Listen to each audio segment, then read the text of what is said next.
Have you ever wondered if saying "I do" again might bring more regret than joy? If you're over 70 and thinking about remarrying, this might be the most important conversation you hear today. Because while love is timeless, the risks of marrying again in later life are very real and often overlooked. At first, remarriage can feel like a second chance, a warm presence at dinner, a hand to hold at night, someone to share the quiet moments with. But for many, what starts as comfort can quietly become complication. Legal confusion, financial entanglement, caregiving exhaustion, the slow loss of the peace and freedom you've worked a lifetime to earn. This video isn't here to tell you what to do, it's here to help you see clearly before emotions cloud the view, before pressure from others drowns out your own voice, because you deserve clarity, you deserve honesty, and above all, you deserve the life that feels right to you. So if you're here today because you're curious or even just a little unsure about the path ahead, stay with me. This might not be the video you expected, but it just might be the one you needed. And if you're new to this space, welcome. Here on Wiser with Time, we talk honestly about what it means to grow older, with strength, wisdom, and no need to pretend we're anything we're not. So if that sounds like the kind of truth you've been craving, I invite you to subscribe. And tap that little bell icon so you never miss these heart-to-heart conversations. Because growing older shouldn't mean growing more confused or more alone. It should mean growing more empowered. Now, let's talk about the 5 reasons why remarriage after 70 might deserve a second thought before you give someone a second yes. You've lived a long, full life. You've experienced love, maybe the kind that lasted decades, or maybe the kind that ended in heartbreak or silence. Either way, you've earned your peace. So when someone new comes along, smiling kindly, offering companionship, even whispering promises of love again, it's understandable to feel hopeful. Who wouldn't want that? After all, no one wants to eat every dinner alone. No one wants to face a hospital visit without someone waiting in the lobby. And no one wants to hear silence echoing through an empty house. At this stage of life, connection matters more than ever, but so does caution. Because love at 72, 75, or 80 doesn't come with fewer complications, it often comes with more. And unlike in our younger years, we don't have the luxury of endless time or endless energy to recover from costly missteps. What if your time now isn't about merging with someone else, but about returning to yourself? That's a question worth sitting with, because remarriage at this stage isn't just a romantic gesture. It's a major life decision with consequences that ripple far beyond the heart. Still, it's not uncommon to think, well, I've done this before. I know what I'm getting into. But here's the truth most people don't talk about. Remarrying in your 70s is a different experience entirely. It's not about building a future, it's about protecting what you've already built. Your routine, your well-being, your legacy. So before we even touch the paperwork, the finances, or the family dynamics, let's talk about the feeling, the one that whispers, I don't want to be alone. Because that's where it all begins, isn't it? Not with legal documents, but with loneliness, with quiet. With the fear that this chapter of your life might be lived without a witness, without a partner, without someone who gets you. But here's what I gently want to offer. Loneliness is real, but it's not always solved by marriage. And love, true love in your later years, should feel like freedom, not pressure. You don't need to prove your worth through partnership. You've already proven it just by getting here. When we rush into connection just to avoid silence, we may find ourselves trading one discomfort for another. Only this time, it's harder to undo. So let's pause here together. Let's give ourselves permission to examine this with calm eyes, to look beneath the surface of romance and ask the deeper questions. Because what often begins as a search for warmth can quickly evolve into something else entirely, especially when money is involved. Which leads us to the first major reason why remarriage after 70 might deserve a second thought: financial vulnerability. Let's talk about it. Let's be honest, money isn't the most romantic topic, but in your 70s it might just be the most important one. Because at this point in life, your finances are more than just numbers. They are your freedom, your security, your ability to live life on your own terms. And remarriage, as gentle and well-intentioned as it may seem, has the power to disrupt all of that. Not because your new partner is unkind, not because they mean any harm, but because the system doesn't always work in your favor. Your heart might say yes, but make sure your wallet isn't whispering, please don't. You've spent decades building something stable, a modest home, a retirement plan, social security, maybe a small inheritance for your children or grandchildren. But when you say I do again, your finances become intertwined. You're no longer just managing your life. You're managing theirs too, including any debt, unpaid taxes, or medical expenses they might be carrying. And that's not all. What many people don't realize is that remarriage can impact your eligibility for government benefits. If you're receiving Social Security survivor benefits from a late spouse, those can disappear the moment you remarry. I've seen women caught off guard when the check simply stopped with no warning and no easy way to recover what was lost. Suddenly, you're living on less, stretched thinner, without realizing that the warm smile you said yes to came with invisible costs. And then there's inheritance. You may have already created a will. You may have promised certain things to your children. But the moment you remarry, those promises become complicated. In many states, your new spouse automatically becomes entitled to a portion of your estate, even if your will says otherwise. You can lose control over where your hard-earned assets go. I once met a woman named Ellen. She was 74 when she remarried a kind man she met through church. They were both widowed. It seemed like a blessing. But within 2 years, her husband's old medical bills surfaced. He had no savings, and before she could catch her breath, she was draining her own retirement account to keep things afloat. I didn't marry for money, she told me. But I didn't know I was giving mine away either. Her children were heartbroken, not because she fell in love, but because she didn't protect herself and them. And this is the part we don't talk about enough. When your finances crumble late in life, it's not just about money. It's about dignity. It's about losing the ability to say no. It's about shrinking your world because you're too afraid to ask for help. That sense of quiet independence, the one you fought so hard to keep, can start to slip away. And the marriage that was supposed to bring comfort becomes a constant reminder of what's been lost. So no, it's not unromantic to think about your money. It's wise, it's loving, it's essential. Money in later life isn't just about comfort. It's about control, it's about peace of mind. So if you're considering remarriage, pause and ask yourself, have I truly protected my financial future?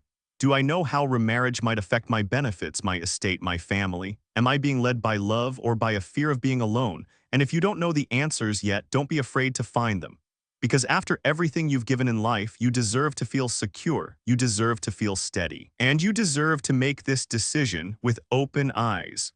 Now that we've talked about financial vulnerability, let's take a deeper look at what happens when love after 70 becomes more than emotional, when it quietly becomes a healthcare commitment. We don't fall in love thinking about medical charts or emergency contacts or mobility aids.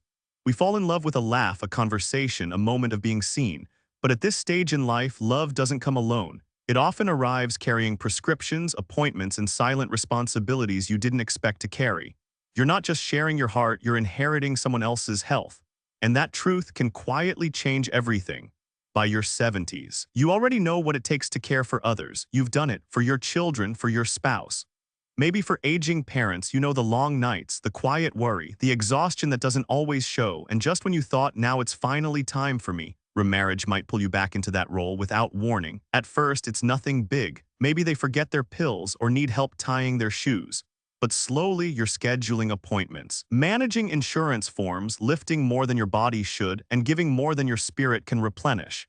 I met Patricia at a senior center years ago. She was 76 when she remarried. At first, she glowed. She said, "It feels good to be wanted again."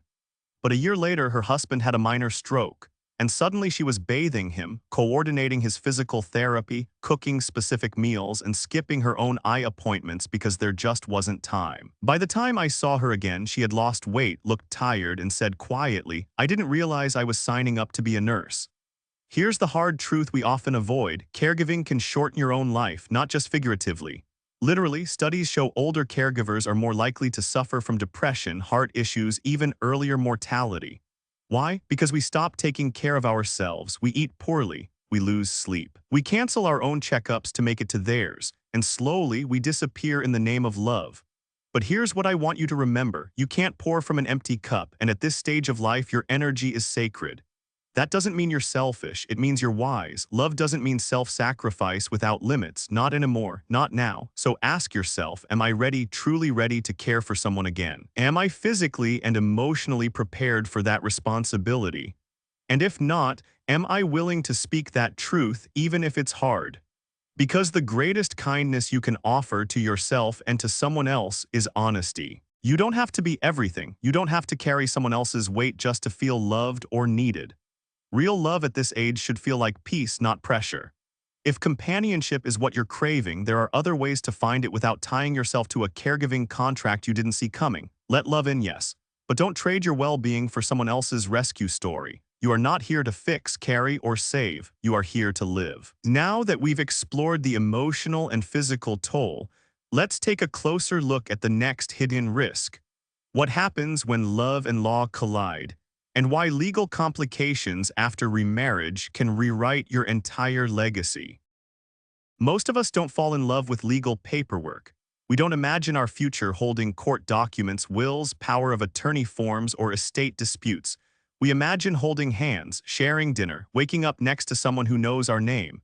But here's what many people never realize until it's too late. Remarriage isn't just emotional, it's a legal contract with lifelong consequences.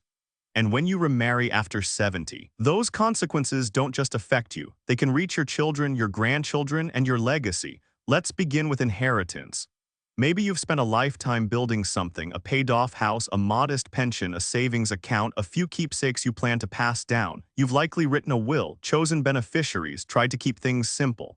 But here's the truth most people miss. A new marriage can override all of that. In many states, even if your will says your children receive everything, the law may still entitle your new spouse to a significant portion of your estate. Unless your documents are updated, unless you've done specific legal planning, your wishes may no longer carry weight. I've seen adult children end up in court, fighting to access what their mother promised them, only to discover it was never legally protected. And it doesn't stop there. If you're receiving survivor benefits from a late spouse, maybe through Social Security, those can be lost the moment you remarry. That's not just an inconvenience. That's steady monthly income suddenly gone, and it's not always recoverable. Many seniors, especially women, depend on those benefits. They were earned through decades of shared life, but with one new marriage certificate, they can disappear, without warning, without explanation. Just gone. What feels like a fresh start can sometimes lead to unforeseen chaos. And then there's medical authority. You may think your children would make decisions for you if you became ill, but legally that's not always the case. Once you remarry, your new spouse typically becomes your default decision maker, even if your kids know you better, even if you never talked about it. And if there's tension between your children and your new partner, you could leave behind a mess, a heartbreaking battle between the people who love you most. I once heard about Carol, an 81-year-old widow who remarried a man she met at church. She thought it would be quiet companionship in her final years. But when she fell ill, her daughter was stunned to learn that she no longer had any legal say. Decisions were made without her. The house was sold, heirlooms vanished, the family was torn apart. I just wanted peace in my final chapter, Carol said. Instead, I created confusion I never meant to. And that's the danger. When we're in love, especially late in life, we want to believe things will just work out, that good intentions will protect us.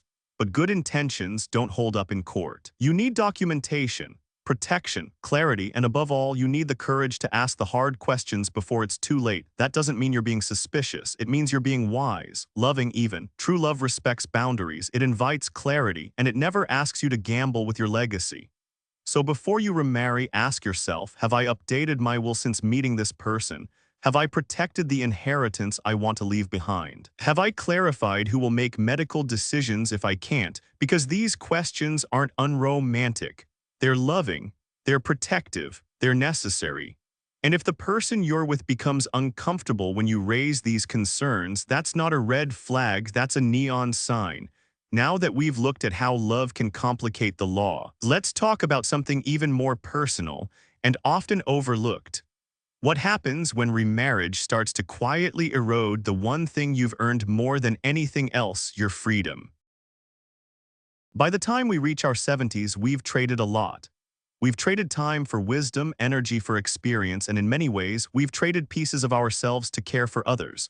Children, spouses, work, family. But eventually the world grows quiet, and for the first time in decades, we're allowed to ask, what do I want now? And often the answer is simple: freedom. Freedom to wake when your body is ready. Freedom to eat when and what you like. To rest when you feel tired. To move through your day without explaining yourself. Freedom to enjoy silence. To sit in the sun, to read until midnight or sleep until noon. You've earned that. But when you invite someone new into your life, especially through marriage, you may not realize just how much of that freedom you're quietly giving away. It doesn't happen all at once. It's not dramatic. It's not even intentional. It begins with little things. Maybe they like the TV on all day. Maybe they expect dinner at 6 every night. Maybe they don't like how you arrange the kitchen or how you spend your mornings. At first you adjust. It seems small, not worth making a fuss about, but small things become habits, habits become routine, and before long you find yourself explaining decisions you once made freely. You ask permission to rest. You feel guilty for craving alone time. You stop taking solo walks because they feel like abandonment now. Your peaceful space becomes shared space. Your time becomes our time. Your choices start to involve compromise again. And compromise at this age, it can feel more like loss than love. Florence was 76 when she remarried. She had been a widow for 5 years. At first, she told me she loved having someone to talk to at breakfast, someone to sit with on the porch. But a year in, her routines were gone. She missed her quiet mornings, her impromptu solo road trips, even her control over the thermostat. She laughed when she said it, but there was something heavy in her voice. I didn't mind compromise when I was younger, but now every little change feels like a loss. That's the kind of truth we rarely say out loud, but we feel it deeply. Because in your 30s or 40s, marriage is about building a life together. But in your 70s, marriage often means rearranging a life you've already built. And sometimes you don't want to rearrange anything anymore. You want to enjoy it, protect it, savor it. At this stage, peace and personal space can be more valuable than partnership. That doesn't mean you're closed off. It doesn't mean you're incapable of love. It simply means you know what your soul needs now and you're no longer willing to betray it for the sake of appearances or expectation. So before you say yes to a new shared life, ask yourself quietly, am I truly ready to share my rhythms, my space, my solitude? Will this relationship add peace to my life or require me to surrender it? If the answer isn't clear, that's okay. Let it remain unclear until it becomes honest. Because you've done the sacrificing, you've done the adapting. Now is the time for ease, for truth, for freedom. Not everyone will understand that, but you don't need everyone to. You only need to understand it for yourself. You don't owe anyone a performance. You don't need to shrink or stretch to fit someone else's mold. You are already whole. And if the love that finds you now doesn't honor that wholeness, it's not the kind of love you need. When you remarry in your later years, you're not just saying yes to a person, you're also in many ways saying yes to their past. Their memories, their habits, their routines, and their family, their adult children, their grandchildren, their loyalties, expectations, and even old emotional wounds. And just like that, what started as a quiet partnership between two people can quickly become a complicated merger of two entire histories. Love brings people together, but families don't always follow. You may assume they'll accept me, we're both older, we're not here to replace anyone. But here's the truth, when you enter someone's life at 70 or 75, you're walking into a world that's already fully formed. Their children may feel protective, their grandchildren may feel confused, and your own family may not understand what this change means for them. I've heard stories, too many, of adult children growing distant, not out of anger, but out of uncertainty. They worry you're being taken advantage of. They worry your new partner is altering your priorities. They wonder what's going to happen to the family home, the photos, the traditions, the estate. And sometimes that worry turns into resentment or silence. You may find yourself stuck in the middle, trying to reassure both sides while losing your own sense of peace. There's also the emotional complexity of loyalty to the past. Even as you build something new, you may feel the quiet weight of memories from before, your late spouse, their voice, the way things used to be, and you may begin to wonder, am I betraying the past by embracing the present? Your partner may feel the same, and without open, honest communication, those feelings can create distance even in closeness. Blending families late in life isn't like it is in your 30s. There's no time to grow into it. There's no raising kids together. There's no school pickup line to bond over. There are grown opinions, inheritance questions, and a lifetime of habits to navigate, sometimes without a roadmap. At this age, harmony takes more than love. It takes patience, honesty, and deep listening. So before you commit, ask yourself, have we talked about how our families feel about this? Have we had honest conversations with our children, yours and mine? Do I feel confident that this new connection strengthens rather than divides the relationships I already have? And most of all, am I prepared for the quiet tension that can come when two families, two pasts, and two ways of life collide?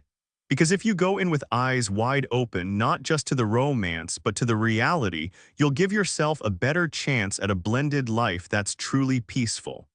And if peace isn't part of the plan, it might be time to pause. Now that we've explored the emotional terrain of blending lives, let's take a gentle but honest step deeper into a place many avoid, but one that holds the most personal truth of all. What if the love you're looking for has been within you all along? Loneliness is real, let's not pretend otherwise. It creeps in quietly in the evening when the house is still, in the supermarket when you reach for one apple instead of two, or in the morning when no one's there to ask how you slept. And sometimes that loneliness hurts more than anyone realizes. It's easy then to believe that marriage, a second, third, or even fourth might be the answer. That sharing your days with someone again will make the silence go away. That companionship will fix the ache, and sometimes it does. But sometimes in our search to not feel alone, we lose something just as important: ourselves. We are taught to believe that being partnered means being complete, but what if we've been whole all along? What if this season of your life isn't about finding someone new, but about rediscovering someone you lost along the way? You, the version of you who doesn't need to explain their choices, who can move through a day in quiet freedom, who has learned to sit with herself and not flinch. The version of you who knows peace isn't the absence of people, but the presence of meaning. This isn't about saying no to love. It's about saying yes to truth, because companionship doesn't always come in the form of a spouse. It can come through friendship, community, a neighbor who checks in, a dog that follows you from room to room, or even a quiet morning ritual that feels like being seen. We forget that. We're told that without a partner, we're somehow incomplete, that we're waiting for someone to make life feel full again. But what if fullness doesn't come from someone entering your life, but from you returning to yourself? At this age, we are not missing pieces, we are mosaics of everything we've ever overcome. You've walked through loss, you've loved deeply. You've survived moments that would have broken a younger version of you. You're not empty, you're powerful. So if you're considering remarriage, pause, not out of fear, but out of reverence. Ask yourself honestly, am I seeking love or am I seeking to avoid being alone? Am I making a choice from self-trust or from self-doubt? Because one leads to freedom. The other often leads to regret. And the beautiful truth, you are already enough, with or without a ring. With or without someone in the next room. Your value is not tied to being chosen. You have already chosen yourself every time you got back up, every time you moved forward, every time you found joy again. Maybe this season isn't about finding someone new, but about finally falling in love with the life you've built. Now, let's bring all of this home with clarity, compassion, and one final truth about what it really means to choose peace over pressure in the years that matter most. By the time we reach our 70s, we've already lived through what many wouldn't survive. We've lost people we thought we couldn't live without. We've made sacrifices no one will ever fully understand. We've laughed in the face of pain. We've rebuilt ourselves from quiet heartbreaks. We've stayed strong when no one was watching, and with every passing year, we begin to understand something deeper. Life is no longer about what we can gain, it's about what we no longer need to carry. At this stage, you don't need to prove your worth, you don't need to seek permission, you don't need to start over unless you truly want to. You've already arrived. The question now isn't what do I need to fix, it's what do I want to feel in these next years of my life.